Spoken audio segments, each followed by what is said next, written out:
नमस्कार, आप देख रहे हैं एयर नाउ और मैं हूं आपके साथ श्रेया रतन। इस वक्त हम मौजूद है हीनो स्थित ईडी कार्यालय के बाहर, लेकिन इस बीच हम आपको जो बता रहे हैं क्योंकि बहुत बड़ी खबर झारखंड के लिए निकल कर आ रही, क्योंकि मुख्यमंत्री हेमंत सोरेन को झारखंड हाईकोर्ट से बड़ा झटका लगा है। ईडी अवहेलना मामले में जो उन्होंने याचिका दायर की थी उसमें याचिका को खारिज कर दिया गया। वहीं दूसरी तरफ झारखंड पुलिस की टीम ईडी कार्यालय के अंदर पहुंची हुई, जहां पर ईडी के अधिकारियों के साथ पूछताछ की जा रही है। पूरा मामला क्या है वो भी मैं थोड़ी सी बता देती हूँ, लेकिन इस पूरे मामले में हम अपने सहयोगियों से भी बातचीत करेंगे और जानने समझने की कोशिश करेंगे, क्योंकि हमारे जो सहयोगी है विकास, उन्होंने सुबह से ही इस मामले में यहाँ पर क्या कुछ अपडेट हुआ है उसका मुआयना किया है। तो हम दोनों से ही जानेंगे, शैलेंद्र जी है और विकास है। तो सबसे पहले सर ये बताइए कि ईडी कार्यालय में झारखंड पुलिस की टीम पहुंची है, ईडी अधिकारियों से पूछताछ करिए, क्या मामला है पूरा? देखिए सर, ये मामला कुछ दिन पहले का है, जिसमें मुख्य रूप से जो पेयजल विभाग के क्लर्क हैं संतोष कुमार, उनसे ईडी के अधिकारियों को पूछताछ करनी थी। कहा यही जा रहा है जो आरोप संतोष कुमार की ओर से लगाए गए हैं और जिसको लेकर के एयरपोर्ट थाने में प्राथमिकी दर्ज कराई गई है, उसमें इन्होंने यही आरोप लगाया संतोष कुमार ने, जो ईडी के अधिकारियों ने पूछताछ के दौरान उनसे जबरन कुछ वैसे स्टेटमेंट पर हस्ताक्षर कराने की कोशिश की या दबाव बनाया जिसको वो कहना नहीं चाहते थे। दूसरी, इस दौरान उनके साथ मारपीट की गई है और इसे लेकर के उन्होंने हॉस्पिटल जाने की भी बातें कही हैं। तो उसी मामले की जांच करने के लिए जो एयरपोर्ट थाने में मामला दर्ज कराया गया है ईडी के 2 अधिकारियों के खिलाफ, जो पूछताछ करने को लेकर के, उस मामले में ही आज रांची पुलिस की टीम, जो एयरपोर्ट थाना है चाहे दूसरे और पदाधिकारी हैं, वो लोग ईडी कार्यालय पहुंचे हुए हैं। यहाँ पे साक्ष्यों को इकट्ठा कर रहे हैं, साथ ही साथ वो तमाम चीज़ें जो जिन 2 अधिकारियों पे ये आरोप है उनसे वो पूछताछ करने की भी बातें सामने आ रही है। हालांकि इसने अब तक कुछ नहीं कहा है, लेकिन जब इस मामले में सिटी एसपी से हमारी बात हुई थी तो उन्होंने कहा था जो एयरपोर्ट थाने में जो मामला दर्ज है उस मामले में वो पूछताछ करने के लिए रांची पुलिस की टीम ईडी कार्यालय पहुंची। मतलब कि ये पूरा जो मामला है, पेयजल विभाग में जो भ्रष्टाचार हुए थे उसमें क्लर्क को पूछताछ के लिए 12 जनवरी को बुलाया गया था, लेकिन उनका आरोप है कि इस दौरान उनके साथ मारपीट की गई, जिसके बाद ही ये मामला तूल पकड़ा। लिहाजा आज रांची पुलिस की टीम ईडी कार्यालय के अंदर है। लेकिन अब देखिए कि ईडी कार्यालय के अंदर रांची पुलिस से पूछताछ कर रही, तो दूसरी तरफ हेमंत सोरेन से जुड़ा जो मामला है, ईडी के जो सम्मन के अवहेलना मामले में, उस पर जो है सुप्रीम कोर्ट ने बड़ा झटका दे दिया। उस मामले में थोड़ा दर्शकों को बता दें। देखिए श्रेया, ये पहले तो ये सुप्रीम कोर्ट से झटका नहीं मिला, उनको झारखंड हाई कोर्ट से झटका मिला। उसमें बात यही आ रही है, जो मुख्यमंत्री हेमंत सोरेन की ओर से जो एमपी एमएलए कोर्ट है, रांची के एमपी एमएलए कोर्ट में, उसमें ईडी ने मामला उनके खिलाफ दर्ज कराया था, एक शिकायतवाद दर्ज कराया था, जिसमें ये बातें कही गई थी जो 2023 में 22 अंत में और 23 में जो सम्मन जारी किए गए थे ईडी की ओर से लगातार मुख्यमंत्री के खिलाफ और पूछताछ के लिए उनको बुलाया गया था, तो उसकी उन्होंने अवहेलना की थी। जो पीएमएलए एक्ट के तहत एक मामला बनता है उनके खिलाफ, और इसी को लेकर के उन्होंने एमपी एमएलए कोर्ट में शिकायतवाद दर्ज कराया था। और इस मामले में एमपी एमएलए कोर्ट ने फिर उनकी उपस्थिति को लेकर के एक नोटिस भी जारी किया था। इसके खिलाफ ही वो चले गए थे हाई कोर्ट, मुख्यमंत्री हेमंत सोरेन, और ये याचिका लगाई थी जिसमें ये कहा गया था जो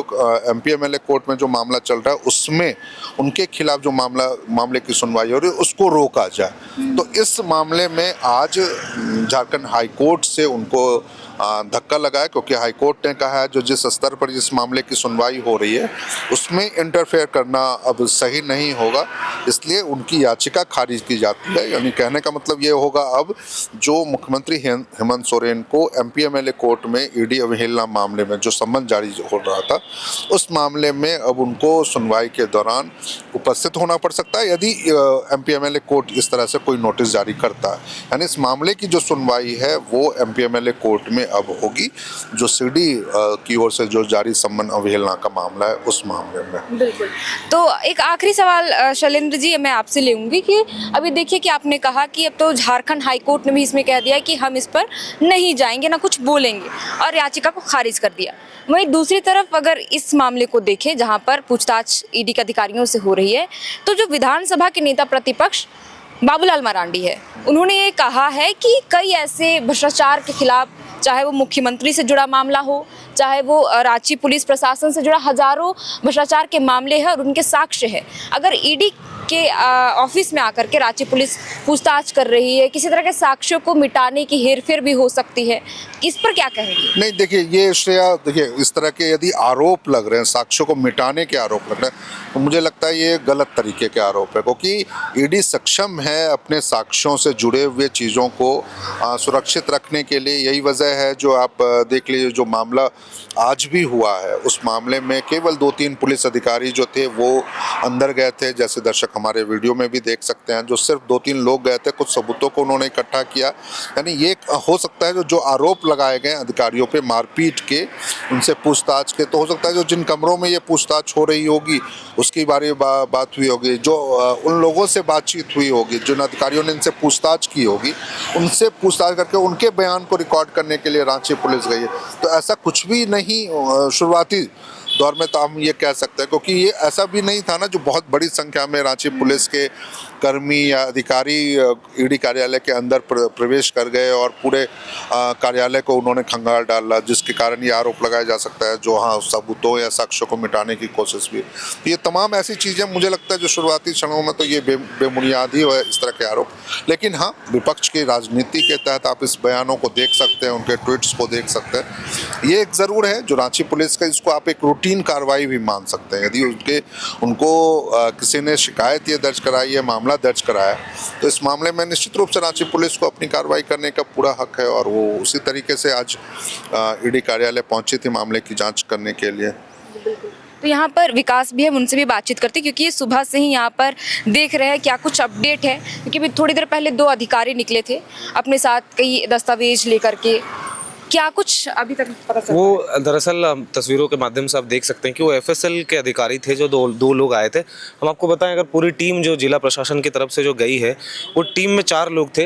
जो डीएसपी हैं, सिटी डीएसपी रांची के, वो घुसे, उनके साथ उनके बॉडीगार्ड घुसे, और 2 एफएसएल के जो अधिकारी थे वो अपने किट के साथ अंदर गए थे। अब बाकायदा आपने अब तस्वीरों के माध्यम से आप देख सकते हैं कि जो एफएसएल के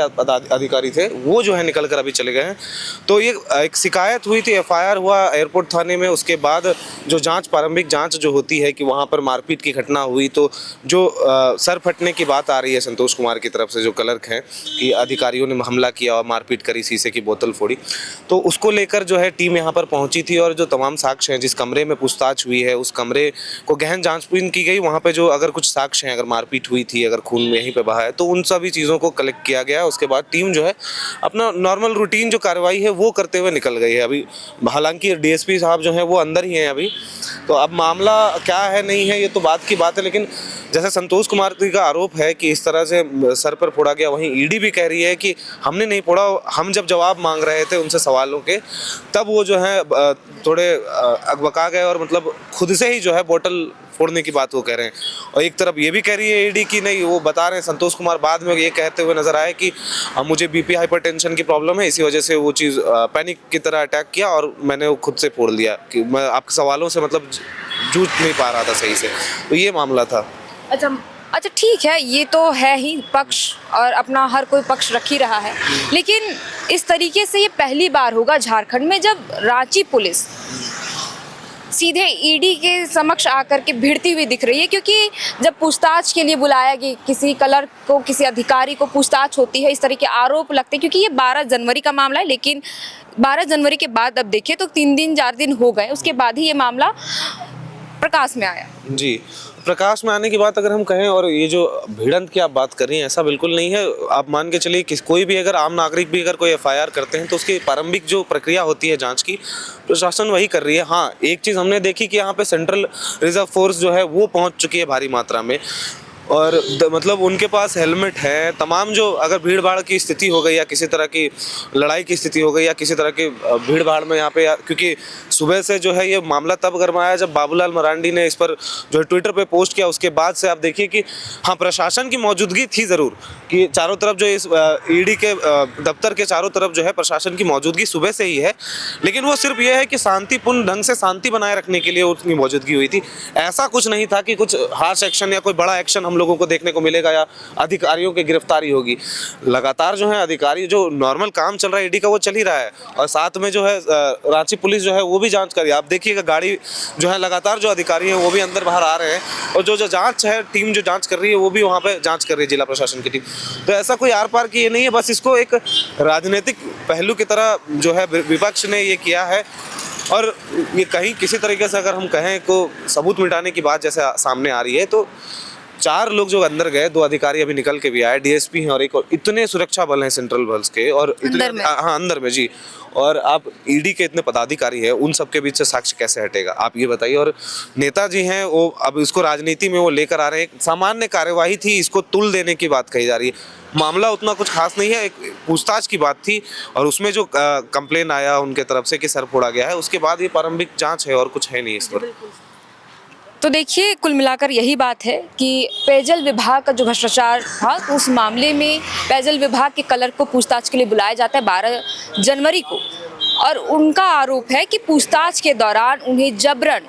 कई पेपरों पे साइन करने को कहा जाता है, मारपीट की जाती है, उन्हें चोट भी लगती है, अस्पताल ले जाया जाता है, और उस दौरान ये बोला जाता है उन्हें ईडी के अधिकारियों के द्वारा कि अगर इस बारे में आपने किसी को भी बताया, शिकायत की, तो आप पर जानलेवा हमला हो सकता है या परिवार को भी नुकसान पहुंच सकता है। वहीं अब देखिए कि 3-4 दिन के बाद ये मामला सामने आया, और नतीजन आज रांची पुलिस की टीम ईडी कार्यालय के अंदर पहुंची हुई अधिकारियों से पूछताछ कर रही है। थोड़ी देर पहले एफएसएल की टीम आई थी फॉरेंसिक जांच करने के लिए, चीज़ों को देख रेख करके। हालांकि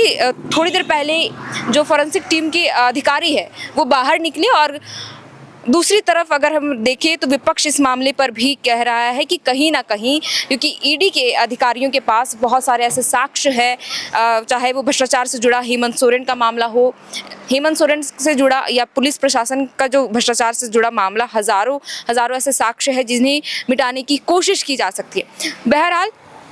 यहाँ पर जो भी अपडेट आएगा धीरे धीरे हम आपके साथ लगातार साझा करते रहेंगे। फिलहाल तो हमें इंतज़ार करना होगा रांची पुलिस का स्टेटमेंट का कि क्या कुछ पूरा मामला है, जांच हुई तो क्या कुछ सामने आया, और ईडी के अधिकारी क्या कुछ कहते हैं। तो फिलहाल के लिए इस वीडियो में इतना ही। आप देख रहे थे एयर नाउ, मैं हूँ आपके साथ श्रेया रतन, कैमरे के पीछे हमारी सहयोगी सुमन।